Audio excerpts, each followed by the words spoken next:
ඉතින් අපි අද කතා කරන්න යන්නේ ඇන්තූරියම් වගාව ගැන.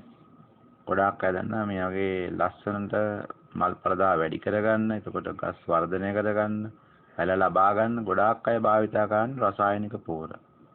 ඉතින් මම පාවිච්චි කරනවා කියනවා රසායනික පොහොර මිලදී ගැනීමේදී පොඩි අපිට මුදලක් වැය වෙනවා. ඒ වගේම අපිට මේ නිවසේදීම අපි ඉවතලන ද්‍රව්‍යකින් හොඳ පොහොරක් නිර්මාණය කරගෙන මේම ගසේ වර්ධනයත් ඉක්මනින් මල් පලදාව ලබා ගන්නත් පුළුවන්. මේ තියෙන්නේ මම තෝරාගත්ත ඇන්තූරියම් පැලයක්. ඉතින් අපි බලමු ඕගොල්ලෝ හැමතිස්සෙම පාවිච්චි කරන අපේ ගෙවල් වල නිතර පාවිච්චි කරන කෙසෙල් ගෙඩි වලින් කොහොමද මේ පොහොර හදාගන්නේ කියලා. ඉතින් ගොඩාක් අය දන්නේ නැහැ මේ කෙසෙල් ගෙඩි වලින් කොහොමද මේ පොහොර හදාගන්නේ කියලා. කෙසෙල් එලි වල තියෙනවා ගොඩාක්ම පොටෑසියම් බහුලව. පොටෑසියම් කියන්නේ ඇන්තූරියම් වගාවේ මල් පලදා වැඩි කර ගන්න පාවිච්චි කරන රසායනික ද්‍රව්‍යයක්.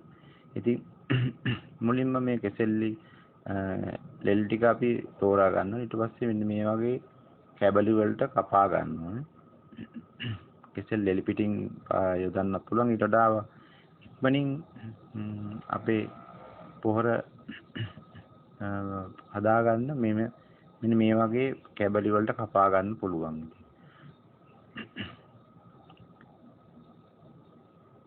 අපි බලමු කොහොමද මේ ලෙලි ඔන්න මේ තියෙන්නේ මේ මම කපාගත්ත කෙසෙල් ටික.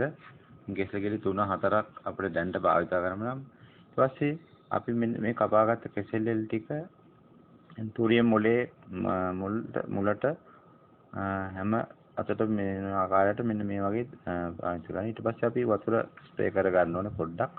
මොකද මේ කෙසෙල් වල තියෙන